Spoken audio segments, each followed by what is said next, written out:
So, I've been wanting to write into you for a while now, and I encountered something weird and very scary. Like the weirdest and scariest thing ever, and it kind of messed me up for a while. When I have told other people, they just laugh or shrug it off, give reasonable explanations for what I saw. But honest to God, I dream about this every damn night. And when I say dream, of course, I mean wake up, drenched in sweat, screaming in terror, every single night. So, let me tell you why. I live in Colorado. In Colorado, we have bears, black bears. Now, most times, a bear will not come near a human, and certainly won't act aggressively, unless of course there are exceptions. I wouldn't even take $1 million to face a mama bear getting around her cubs. But aside from that, I kind of figured most people know that. You know the bears are there, and if you leave them alone, they generally leave you alone, right? It's not like they come knocking on your door in the night or anything. At most, they very occasionally nosy their way through trash and even maybe knock garbage cans over. Annoying? Absolutely. Scary? Well, not quite. Again, following the rules and you seem to be fine. Camping? Fine. Just don't leave food outside the tent. Hunting? Great. Just never threaten the mama. You know how that'll end. But you didn't come here for a nature lesson. You want to know why I haven't had a full night of sleep in the last few years. Well, let's talk about that. I work at a hotel, on the front desk. Usually, I'm working second shift, but sometimes I pick up a third. Working through the night isn't the best, but it doesn't hurt once in a blue moon, or once in a full moon, as it was this night. The hours were a bit unusual that day too, as the manager needed to be in super early for a delivery, so I clocked off at 4:45 a.m. I downed my cup of coffee and jumped in my car, ready for the 20-minute drive home. I cranked up some loud music, wound down the windows to get some fresh air flowing, and help keep me stimulated and awake. The moon was still very much full in the sky. The sun wasn't due to coming up until around 7:30, which I was glad of at the time, because unlike summer night shifts, at least it would still be dark when I hit the sack. I was about halfway home when I saw the bear at the side of the road. Again, not really unusual at that point, nor scary. I've seen plenty of bears, and although always respectful, have never been afraid. The closer I got, however, a feeling of ill ease started to spread over me. It's really hard to explain, but I began to feel really uncomfortable. Again, not exactly frightened yet, but definitely uneasy. It was also deathly quiet. Now, I know you're thinking, of course it's quiet, you fool. It's not even 5 in the morning. But, see, this was different. And then, I saw why. This bear was huge. Now, yes, bears are big, I know that. But this creature was the largest and strongest looking bear I have ever laid my eyes on. It looked like it had been working out, and I know that is not even possible, but I'm just trying to reiterate my point across, that this thing was rippling with muscle. So much so that it looked unnatural. It was also in what I can only describe as a fighting stance, like it was ready to attack at any given moment. Its enormous mouth was open, displaying the meanest looking teeth, and its eyes seemed to glow an unnatural yellow. I know bears, along with other animals, and I know their eyes can reflect off your headlights and even appear to glow a yellow. But this wasn't the first bear I'd seen at night. These eyes were completely different, like they were out of a movie. And besides, my headlights weren't even on it. This bear was lit up by the light from the very brilliant and very full moon, and its eyes were a luminous yellow, glowing orbs almost. I knew in an instant if this thing pounced, if it went for the car, it would rip me to shreds without even trying. Its entire demeanor seemed incredibly hostile. I rammed my foot on the gas pedal and raced out of there. I almost lost control, but at the right moment, I would have honestly taken dying in a head-on car crash over facing that bear. Thankfully, I did make it home, since there was no way in hell I was going to sleep. Once I had calmed down, which was only achieved by downing a hefty amount of bourbon, I began to Google huge bear, yellow eyes, and you know what I found? The legend of a werebear. Let that sink in for a minute. The thing I saw on the road was a freaking werebear, and much like the far more well-known werewolf, they are possessed by bloodlust and don't give a damn what or who they tear apart. I was beyond lucky to escape that night. I now won't work night shifts anywhere even close to the full moon. I'm not 100% certain if I believe the full moon had anything to do with it though, but I would like to think it had everything to attribute to it. My boss, coworkers, even friends and family think I'm a loon, but I know what I saw, and I know what wakes me in terror every single night. Now, the real question goes, how do I know it's a werebear, and not just a casual bear? Well, I'm not the best storyteller, and as I'm driving by, this thing stood up. I know what you're thinking. Yes, bears do stand up, but the way this looked was much more human-like than any bear I've ever seen. Usually, when bears stand up on two legs, it's not for super long. And if you even simply Google a picture of a bear standing on two legs, well, they simply look like a bear that's standing on two legs. They do not look humanoid in the slightest. This thing, however, besides its rippling body, had the torso and chest of what was clearly defined as a man. Even the legs looked different.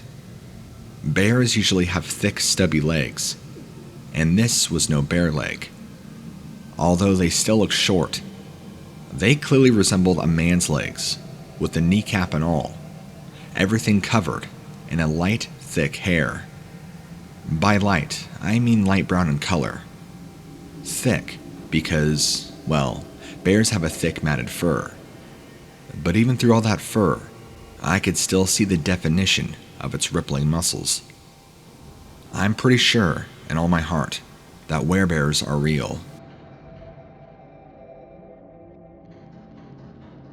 Me and my best friend were hunting for something nice and big to put over his fireplace. This thing was large animals.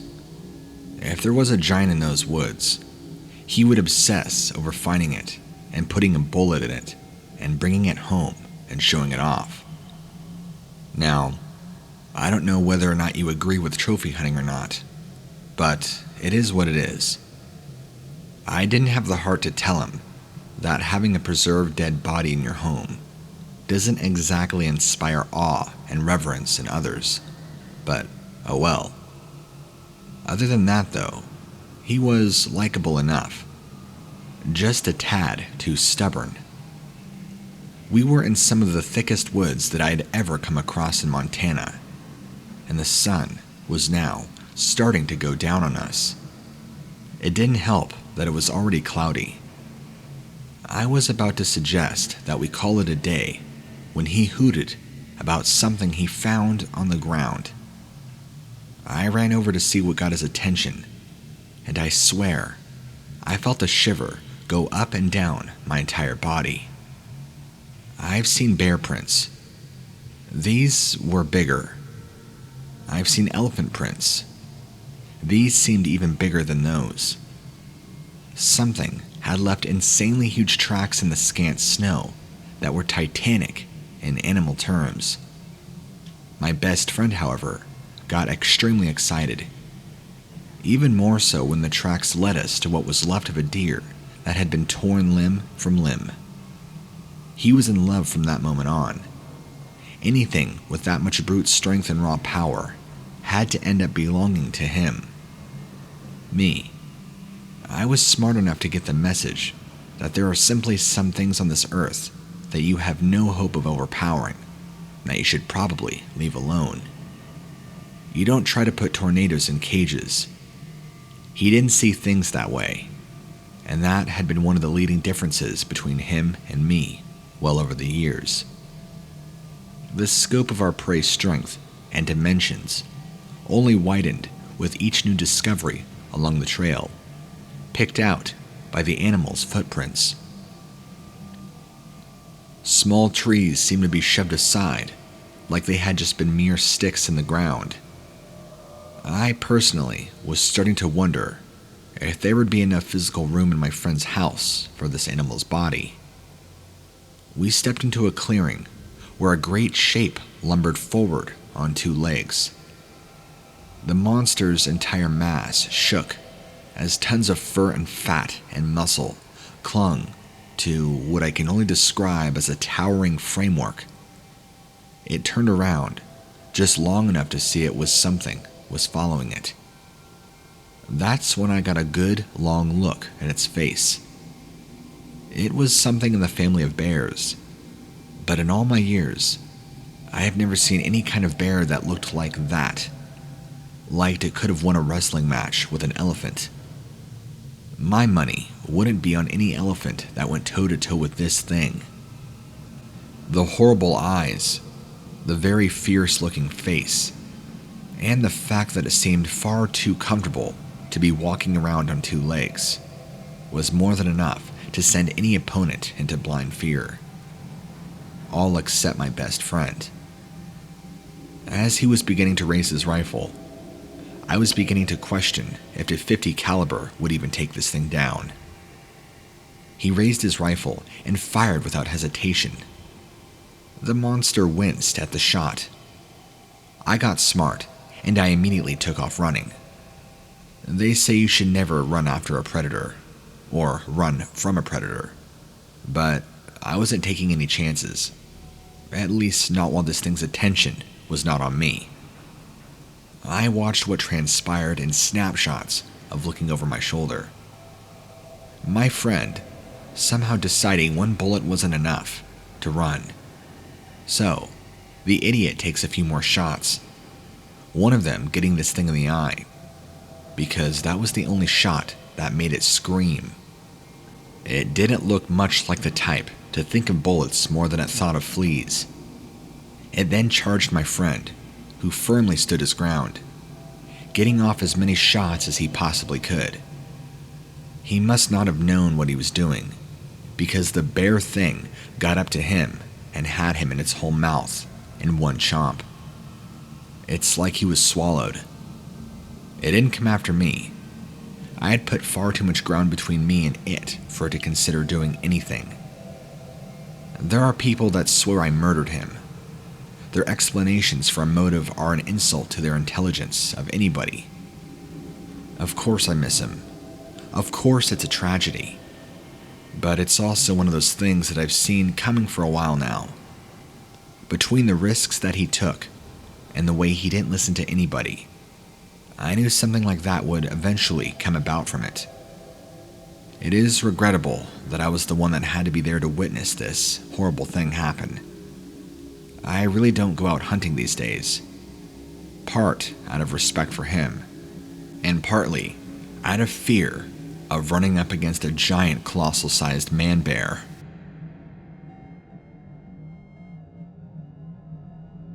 I live in Norway, and although most horror movies I seem to watch are set in the States, There are some terrifying stories native to my own country that Hollywood directors should take more of an interest in. One of these so-called legends is that what you guys call the werebear. The origin of this creature differs depending on whom you talk to, but the main factors and elements always remain the same.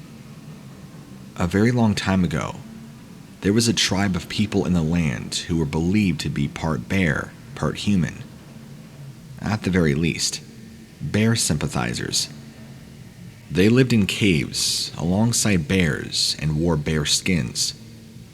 Not like a tracker who wore skins to show off how skilled he was at killing, but with pride to how their allegiance to the animals were.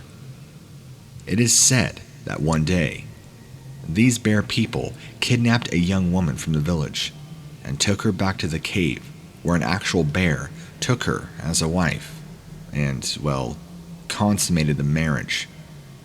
The young woman bore several bear babies, which were of course half human, half bear. Now, you might be rolling your eyes at this point, but that's the lore. All was fine until one day, when the cubs supposedly wandered off, and somehow ended up in the village. When the people there saw this monstrosity, they killed it and armed themselves before heading off to the caves. A large, nasty, bloody battle ensued, and there were many, many deaths, including all of the bear children and the actual bear. Somehow, the young woman, who had fallen in love with the bear and her cubs, managed to escape successfully. So much was her grief and anguish that she made some sort of pact to be able to exact revenge. From then on, when the moon was at its fullest, she would return to the village and avenge the death of her cubs and family. This, of course, all allegedly happened hundreds of years ago.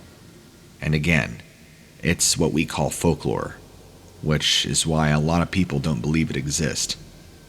But the sightings of that angry mama and her revenge on the ancestors from the original village bloodline still exist to this day. And I should know, because my family are direct descendants of the original settlers, or so.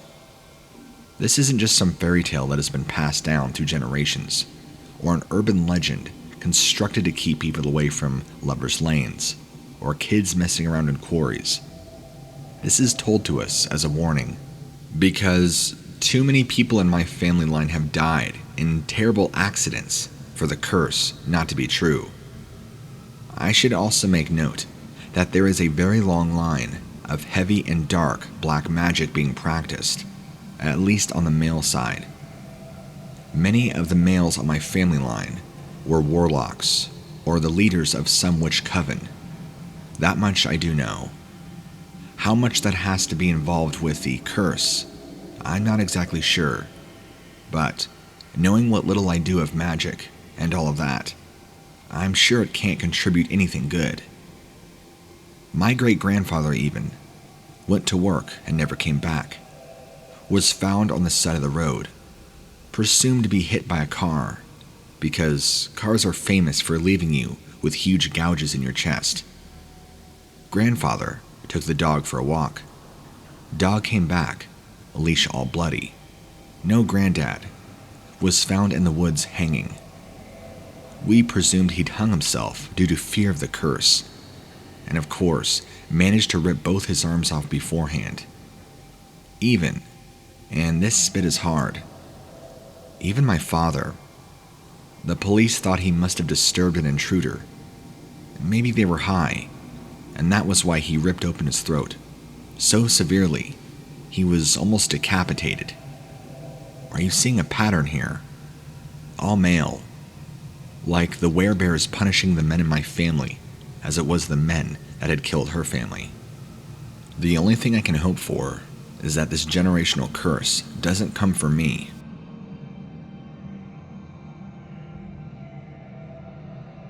I was part of a team of wildlife researchers that were trying to get some research done for a hunting periodical. The project took us to Texas Hill Country, where there are more species of deer than I have personally ever seen before. We entered a cluster of birch trees that was just big enough to pass as its own little forest. We staked out there for a while to see if any good opportunities would present themselves. We didn't have to wait too long. 2 large bucks ran out of the thicket like speeding trains, one on the heels of another. As if on cue, they turned to each other and began clashing their antlers. We couldn't have scrambled faster. We were all stomping over each other, watching the amazement unfold. Just as both bucks were locked like 2 pieces of a jigsaw puzzle, a mountain of a shape emerged from the trees coming toward the combatants. This wasn't like your traditional animal. It was walking on 2 legs, just like you or I. But it wasn't human. That's the problem. The people whom I've told this to, albeit very few, suspect that I saw a Bigfoot. But it wasn't a Bigfoot. My best descriptor would be a grizzly bear on steroids. But I feel like even then, that's just scratching the surface. I felt like the beast was the size of an entire barn. Although that's an exaggeration, it appeared so incredibly large, one cannot describe. It lumbered over to the 2 bucks and grabbed both, pulled them apart from each other, like it was tearing a sheet of paper in 2. The speed in which it emerged from the woods to coming right up on them was almost breathtaking. The shrieking of the 2 bucks was terrible. One of them lost its head due to how interlocked its antlers were with the other. Then this massive mutant bear began eating them as casually as either you or I would eat a couple of apples. We took in the entire thing. We didn't make too much noise or movement until it had decided to wander off, so as to not put ourselves on the menu. I was a little more optimistic than the others about just seeing something. But after a late night of hitting the bottle together, we woke up to find the truth had been more than alive. There were tracks all around our campsite nearby of this thing's massive footprint. They were indeed bare, but nearly double or triple the size. I'm talking massive prints. There are definitely monsters out there that clearly defy explanation. And in places like out here, you would think everything has been seen. How some of these creatures remain hidden, I have no idea. I would have thought this was Paul Bunyan if it didn't have so much hair. I'm thinking about going to the same location again by myself to see if I can somehow see the same creature. We might have walked away with nothing to show for our efforts, but the whole thing made a believer out of me, and that things beyond the realm of this reality truly exist more than we'd like to accept. There are many things to be wary of when you go camping. We had the bug spray. We made sure the campfire wasn't too close to the tent, and then made sure afterwards that it was properly extinguished. We cleared all traces of food and threw it in a garbage can that was far enough away from our home base. We didn't have anything other than essentials, and for sure didn't bring anything remotely valuable with us. We weren't near any cemeteries, old Native American burial grounds, or mental hospitals. We were near some woods, as that was where this particular campsite was located. But we had checked for any animal attacks, and there hadn't been any sightings of wolves, bobcats, bears, or anything bigger than a bunny in decades.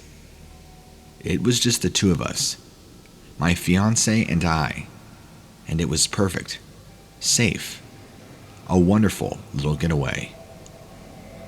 Feeling pretty tired out of the day of exploring the local area and the fresh air, we ended up hitting the hay pretty early on. It was already getting dark, and I knew I'd be asleep as soon as my head hit that pillow. We kept a lamp on the inside of the tent. It only emitted a very dull light, but it was enough just to be able to see our hands in front of our face kind of thing. As predicted, I dozed off almost immediately, whilst Jen read for a bit on her Kindle. It felt like I'd literally just closed my eyes when she roughly shook me awake, but at the same time, placed a hand gently over my mouth with one hand, the other over her lips, making the shh sign. Now, you know what it's like when you've been asleep for maybe 15 minutes, and then you are pulled out of it abruptly. I didn't have a clue what was going on, or why she'd woken, and it took a shed load of effort not to simply close my eyes again and fall right back asleep. But then I heard the noise that I presumed must have frightened her, enough to wake me, and I was now up and alert. "What is it?" she mouthed. I shrugged my shoulders and listened very carefully. I could hear a low growling, followed swiftly by a mighty, powerful roar. Okay, I was pretty sure I knew that sound. A bear. A darn bear. That was what I remember thinking. I wasn't particularly scared, more pissed at this point. You see, Jen is scared of everything and superstitious as hell. Hence why we did so many damn safety checks, and why I spent hours of research to make sure this area was a safe bet. I could feel her shaking, and sure enough, tears were rolling down her face as she did her very best not to scream or draw more attention to us. Just before I thought to turn off the light, we saw a shape in the form of a large shadow. Now, I know how you make a shadow puppet, and I also know that light and shadows can massively distort the size and shape of things. But whatever the hell was out there was abnormally huge. I shut the light off quickly, hugging Jen tightly, and beginning to panic myself. I was no bear expert, other than recognizing that growling from a roar on TV documentaries. But I didn't think they were quite that huge, or would they walk around on two legs and look like that. It gave another horrendous sounding roar, like there was a lion or something. Honest to God, we were both shaking in fear. It sounded angry. It sounded violent. And then it turned and looked into the tent. Now, you might be wondering, since it was pitch black and the bear was outside, how the hell did I know it was looking in? Well, I could see its eyes. I could see two bright red eyes shining through the thin material of our tent. It gave off one final roar, and then seemed to trail off and trample, pounding the ground with each footstep. I'm certainly no expert, but I'm pretty sure that bears' size and gait don't match up to that. This thing ran on two legs. At least that's what it sounded like, and it was heavy. After about 30 minutes, I finally switched the lamp back on and braved unzipping the tent, just enough to see if we were truly alone. We were, but that didn't mean we got a wink of sleep after that. We would have packed up the car and hightailed it out of there if it weren't slightly concerned that it might attract the attention of whatever that thing was.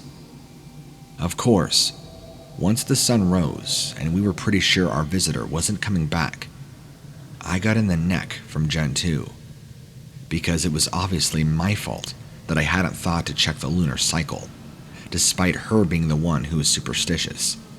Because last night, well, I didn't see it, but supposedly was a full moon. So what was our visitor?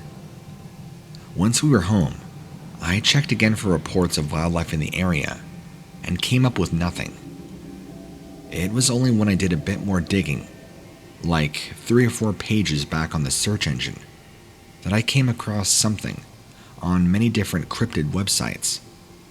Not that I believe any of this crap, or even the whole full moon nonsense, but it did make me wonder. One of the stories in particular stuck with me, and that was the supposed legend of a werebear. I don't know how much I really believe of it, but I saw a very large shape that did not look like your typical, what people would call a werewolf, or any other sort of animal that would stand upright. When I say huge, I'm talking easily 9 to 10 feet, like a giant football player, a linebacker, with a massive bare head, and those 2 glowing red eyes. It was like something out of a Stephen King movie. Even its growling and raspy breathing was more than enough to scare the crap out of both of us. I had found an abandoned mineshaft in the rural areas of California. That wasn't necessarily news in and of itself. Mineshafts dot the landscape in relative abundance. What was news was that I couldn't place it on a map, and I'm the kind of guy that goes out of his way to find these things.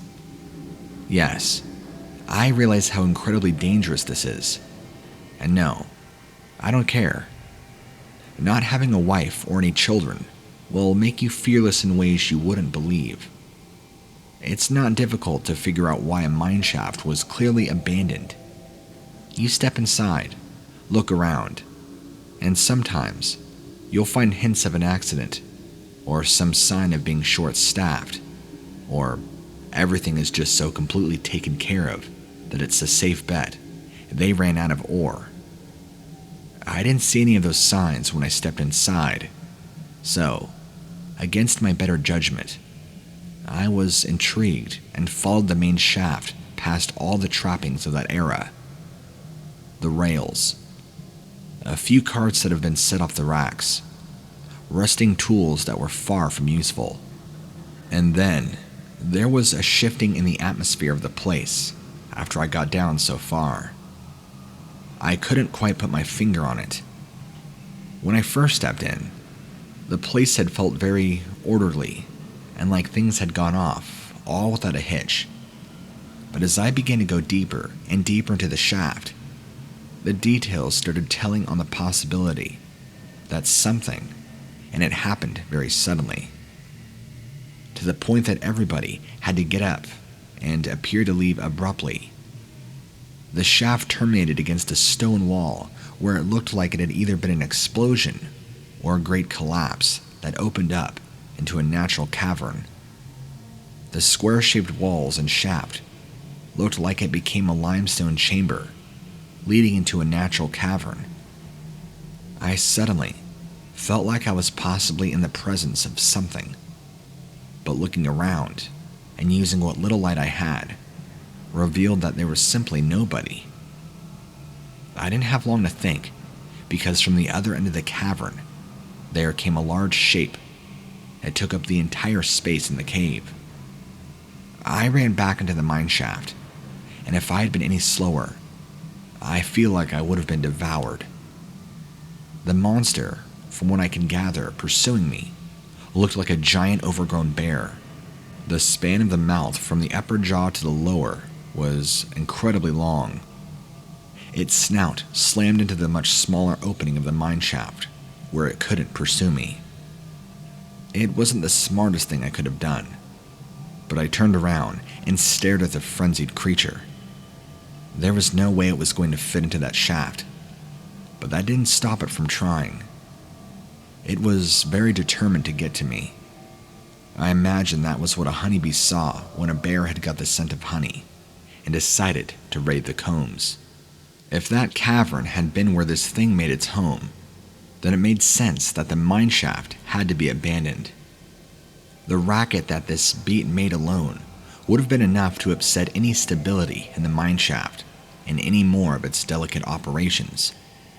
Not to mention the fact that if you came too close to the opening, it appeared you might get devoured. Once I made sure that the outside was clear, I left and I never came back.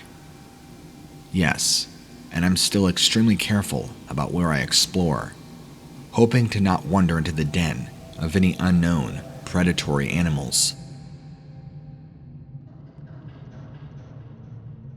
This is just a real quick story, so don't mind my insufficient details, but I really wanted to share with you.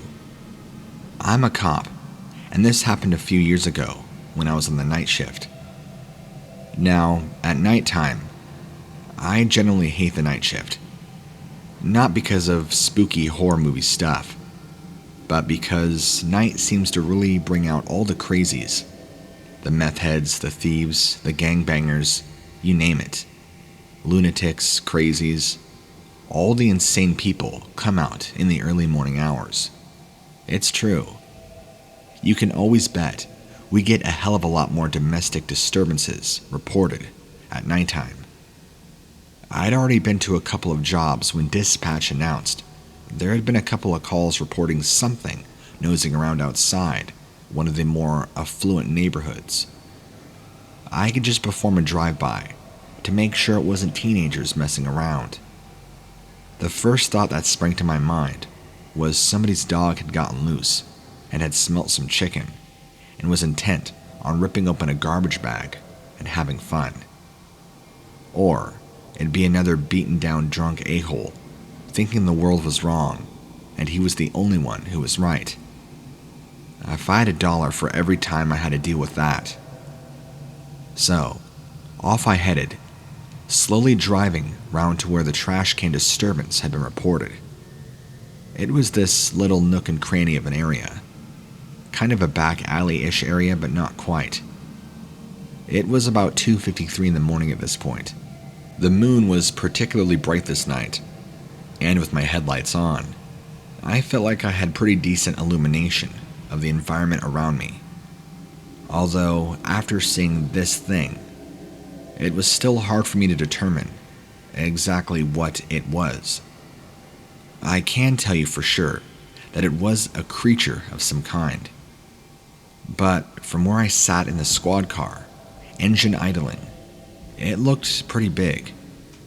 I remember racking my brain for it if we had any related calls about large stray dogs, but I couldn't recall anything.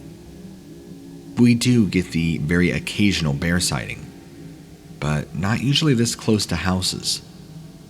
I inched the car a little closer. Something, we'll call it a cop's intuition, told me to stay in my car. I even had my hand on my hip, ready to pull my revolver from its holster if needed. And that was when it must have sensed me. As it backed out of the shadows, I knew this wasn't no dog. It was clearly a bear. But I'm telling you now, I've seen bears in the wild, and even in my backyard, and I have never seen a bear that looked quite like this one. Not only was it massive and taller than a man, but it was unnaturally very, very broad at the shoulders. Not fat or stocky like a normal bear, but really built like a pro wrestler. Like somebody had taken a human's body, stuck a bear head on it, covered it in thick bear fur, gave it claws, but yet it had the legs, body, and arms of a pro wrestler. Just rippling muscles, thick and tough. This thing was reared up on 2 legs and looked very comfortable walking around like that. It let out a really low growl and a massive roar. It even seemed to have more canines than a normal bear would, extremely sharp and pointed, and very wild, intense-looking eyes. Not knowing what else to do, I dropped the revolver and picked up the rifle that is stowed for only serious situations, cocking the trigger and pointing it straight at this thing. It then ran off, and I mean ran. The thing must have been huge, but it booked it like I've never seen any animal do before. The most terrifying thing was indeed seeing it run, because most bears that would run would drop down on all fours and book it, just like any 4-legged animal would do. But this turned and ran, kind of like a sprinter does on a track, arms bent, going back and forth, and its human legs carrying it. It literally ran just like a man, except extremely fast. Being, of course, the situation at hand, I reported back to dispatch that it had just been a dog, for folks to be wary. I know what I saw, but I sure as hell didn't want anybody thinking that I was the crazy one. Even now, I have to be extremely careful of who I tell this to. People already think the concept of Bigfoot is crazy, let alone a man bear.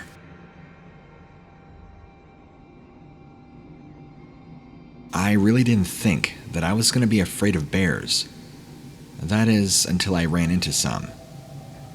I foolishly decided to ride my bike along a trail by myself, and before long, a group of black bears had decided to check me out. At first, they just appeared curious. Then their demeanor changed quickly. They looked hungry. These were full-grown black bears, so it wasn't like I could wrestle with them and get away. I started pedaling for my life. I looked over my shoulder to see that they weren't gaining on me, but I wasn't exactly losing them either. I could feel the burn of exhaustion starting to set into my legs, and I resisted it for all I was worth. The awareness made adrenaline shoot through my system, and I think that gave me a second wind. But how long would I have to keep going? I looked over my shoulder several more times following to see the same thing. Except for the last time that I looked, the bears didn't look like leopards chasing a gazelle. The looks on their faces looked a little more like the gazelle. Puzzled for a moment, I realized that some monstrous thing that was bigger than all the bears put together was chasing all of us. The bears and me both. It looked like it was a bear itself, except it was running on its two human-like legs. Legs that resembled an athlete. It would have been comical in any other context, but there was nothing funny about this. It came just close enough to the bear that was the slowest and reached out with a huge hand-clawed paw. Have you ever heard the sound of a grown bear while it's being crushed like a lemon? Me neither. It sounded awful, like a wet tearing.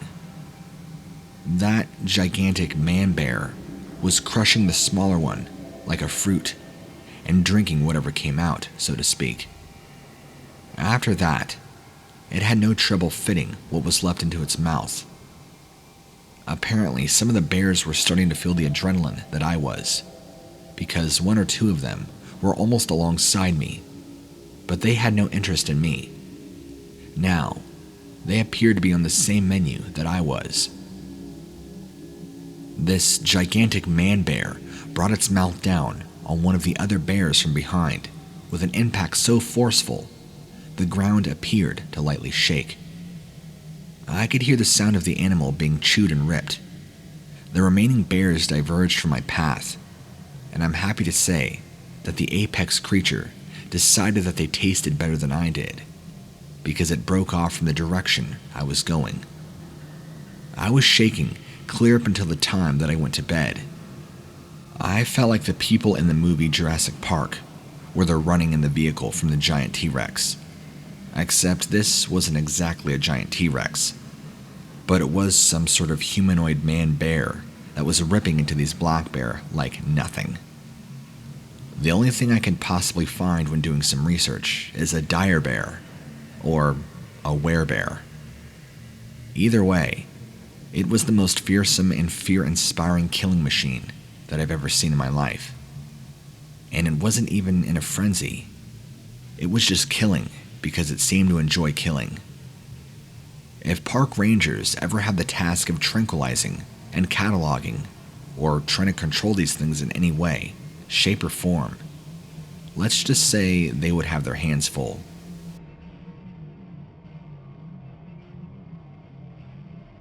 My parents fought most of the time that they were around each other. They insisted on a camping trip every year. I was just under the impression that they thought it would somehow bring them closer together. I just saw it as a chance for them to bring their bickering into the wilderness, where breathing the fresh air would invigorate them and let them argue faster and longer. I also knew that when the fight was about to drop, when one of them pulled out alcohol, they would get loaded, and one of them would say something they normally wouldn't say, and the other would take it harder than they normally would, and it would just go to pieces from there. So this time that I saw the booze, I went for a walk. I gave them extra time to get their mutual disdain out of their system. Maybe even a few extra minutes for making up and apologizing awkwardly. I'm sorry, but patterns don't lie. They had chosen to begin their daily drama a little late in the day, so I was feeling the pressure of finding my way back to our campsite before it was too dark or too dangerous to begin making my way back.